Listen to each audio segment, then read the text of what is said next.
as you gain experience, you will gain confidence. You will see the success that you're having with your kids and that they're doing well and they're healthy and thriving. We are back with Nancy, and we're talking about some of the obstacles that we face in successful homeschooling. And so before the break, we were talking about lack of unity between husband and wife and kind of how to deal with that. And that's a really difficult thing. I mean, it's a real struggle that many people face. And, I think oftentimes we come on the podcast and make it sound like, every husband and wife is super on board and they're all on the same page and everybody's just, happy about everything that's happening in their home. And we know that that's not the case with everybody, and so I'm grateful to have a husband who is supportive.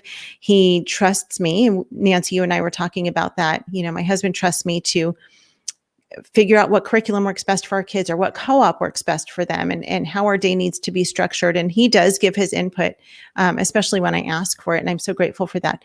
But that's not the case with everybody. And so, if that's the case with you and there is division between you and your husband, or maybe between a husband and his wife, in your ideas of homeschooling or what your homeschool should look like in your home, give it to the Lord. I mean, God hears your prayers. He sees you and he loves your kids more than you do.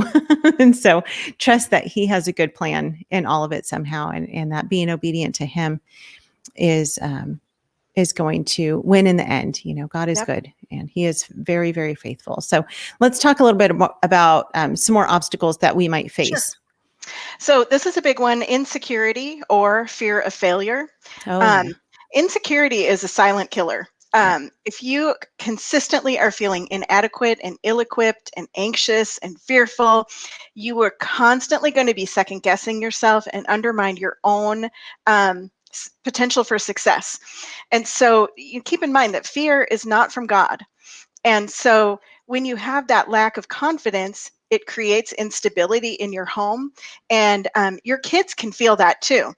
And so sometimes we just need to step out in faith, grab hold of the truth that the living word for your family, where you feel God has led you, and cling to that. And then as you gain experience, you will gain confidence. You will see the success that you're having with your kids and that they're doing well and they're healthy and thriving. I love 2 Timothy 3:17 is one of my favorite verses. And it talks about how the word of God is given so that the man of God may be complete, thoroughly equipped for every good work.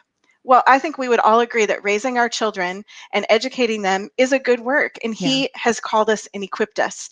And so I love that. The other side of that is overconfidence.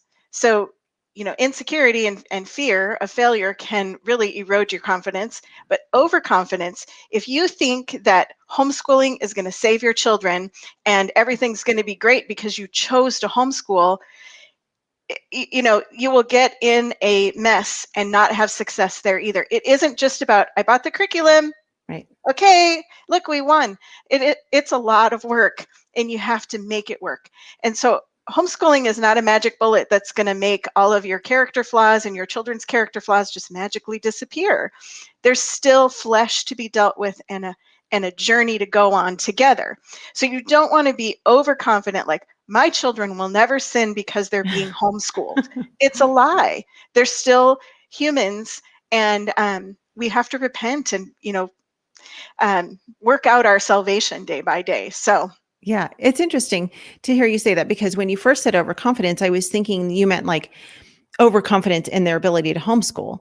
And I thought, not many, I actually don't know any parents who feel that way. It definitely almost always goes down the road of insecurity and fear of failure, because pretty much every homeschool mom I know anyway, feels insecure in her ability, myself included. I mean, pretty much every day I'm like, oh man, I hope I'm not messing this all up. Right. Because I feel that way. And the enemy is constantly wanting to tell me that I'm screwing it up. I'm not teaching them what they need to be taught, or at least not as much as they need to be taught. There are always gaps. And so I always feel like I'm failing them, but I know that I'm doing what the Lord's called me to. And so every parent that I know, every mom that I know feels insecure. She feels like she's doing it wrong. And so when you said overconfidence, I was like, well, who do you know who thinks that they've got it all together? Well, and it is, like you said, I don't think I've not encountered, I mean, there are a few people that are like, I was a public school teacher, so I'm going to knock this out of the park. Right. We might have a few of those, but honestly, every person that I've ever talked to who was a professional educator that then homeschooled had to unlearn, Yep. because you're not managing a classroom of students.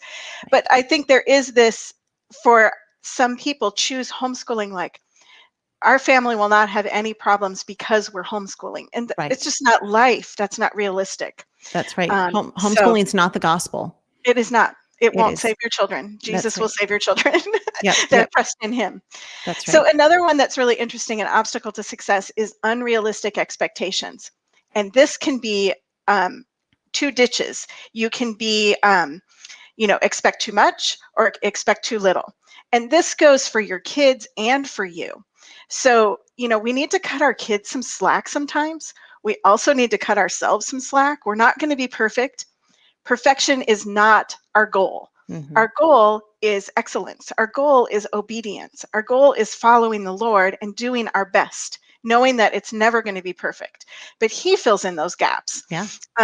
My very, very favorite, this is like my homeschool Bible verse, from the Living Bible. I think it's Proverbs, was it 15:21? A wise teacher makes learning a joy. Mm. 15, 16, somewhere in there. We'll find But it. that was kind of the core of our homeschool journey. And so I wanted to push my children to excel, like beyond their comfort level. I think we all need to be stretched or we won't grow. But you also don't want to be so dogmatic and pushing that it's no fun and there's no life in your homeschool.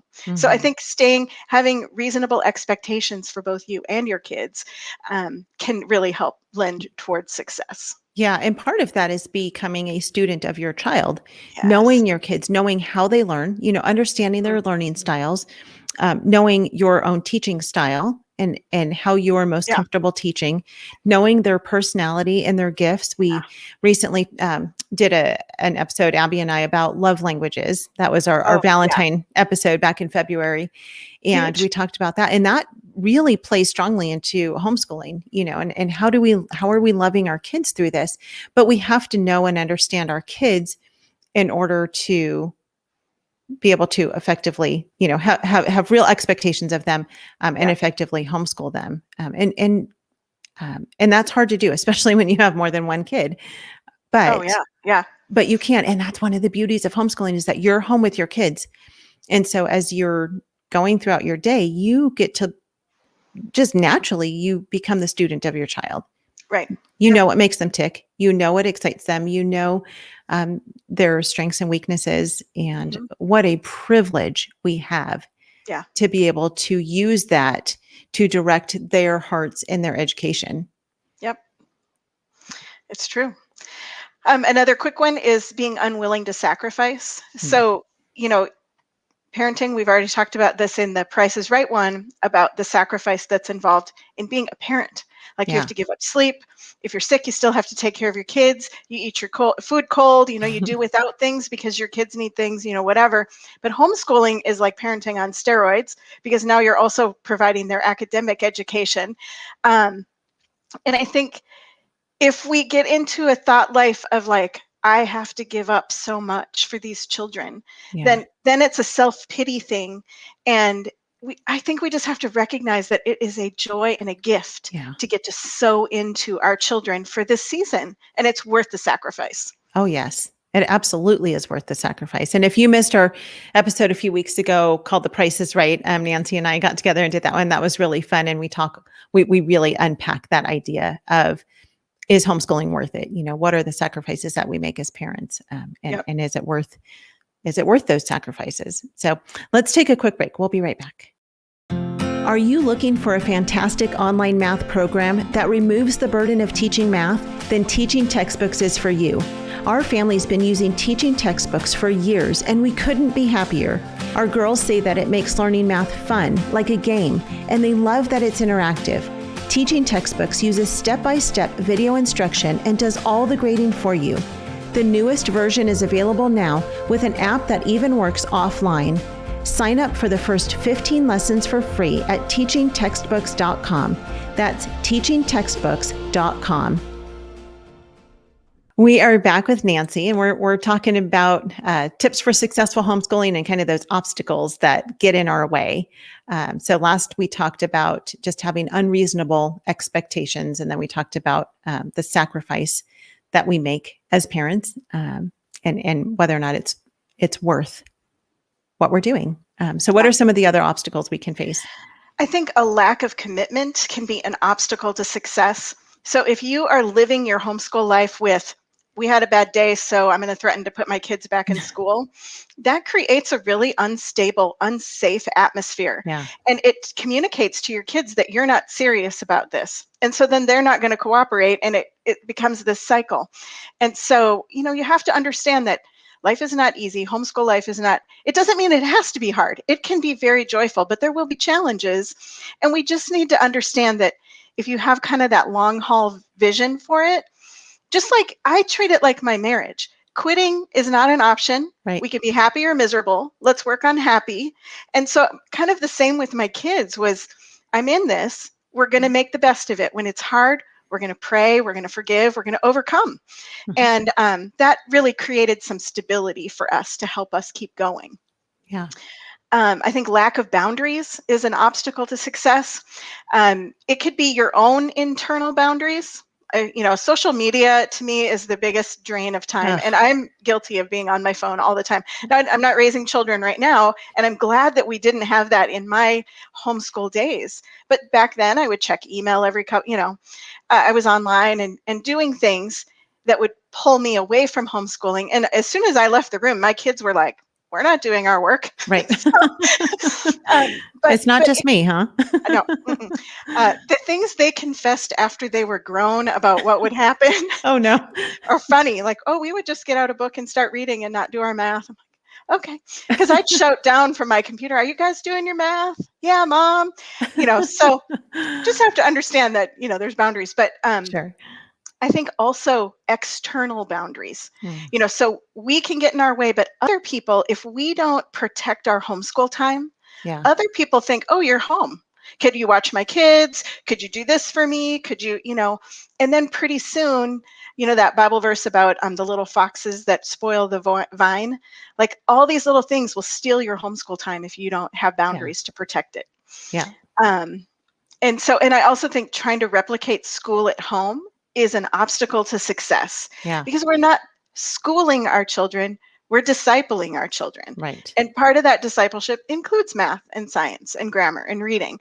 But we're also teaching them principles for living and critical thinking skills and ethics and manners and caring for others. And, it's not sit at a desk, do this work for 50 minutes, then we're moving on. If there's something that they're enjoying or they want to keep working on, we don't have a bell that's going to ring when math is done. Right. And if it only takes them 15 minutes, okay, great, you can move on. If you get done early, you get the whole afternoon free, whatever. And so think outside that school framework. Right. And the liberty you have. I think, there's a lot of joy in that. Yeah, for sure. A couple more quick ones. Outsourcing too much. I think the beauty of homeschooling is the interaction between parents and their children. And are there resources that we can utilize? Absolutely. We did some small co-ops and some enrichment classes and things, but I wanted to be at the core of my children's education. So find the balance that works for you. But if you outsource the whole thing, you are missing out on a blessing. Because it really is more about relationship than academics. Well, academics are important. Yep. If that makes sense. And then kind of one last one is treating curriculum as your master. So maybe you have a friend, or maybe you've said this, you're getting towards the end of a school year and you're like, we're so behind, we'll never finish. Have you said that? Yeah. Oh, yeah. And it could be for a couple of reasons. One, you plan too much, or two, or you haven't finished what you planned. And the other might be that your curriculum, you won't be done by the time you figured you'd be done. Well, it's okay if some things take longer. Like my girls, algebra was not their thing. Right. One took a year and a half, one took 2 years.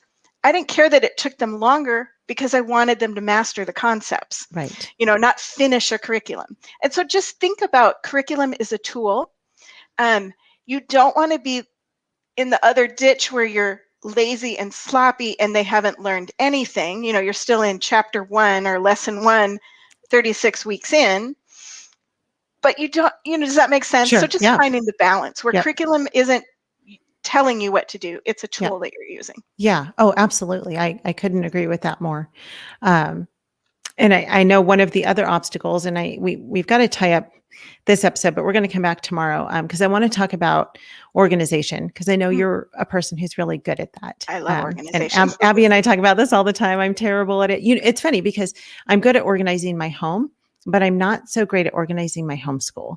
I'm not sure why that is. Like, you can look in my linen closet and in my kitchen and all my cabinets will be in nice, perfect order. But then when it comes to organizing my my school, it's not as organized. I don't have the gift for organization when it comes to academics. But we're making our way through it. And so I would love to talk more about that tomorrow. So let's do that. So we're going to tie this up. We are out of time. Thank you again, Nancy, for being with me today. You guys can find out more about Nancy at nancymanos.com. We'll put those links in the show notes so you can find her easily. She's got lots and lots of great ideas and tips and blogs and downloads and lots of fun stuff on there. Getting more added as I rebuild my new website. Yeah. Yes, I love it. I absolutely love it. So thank you so much. We'll be back tomorrow. You guys, thank you for listening, and we will see you in a few hours. Talk to you then. Bye.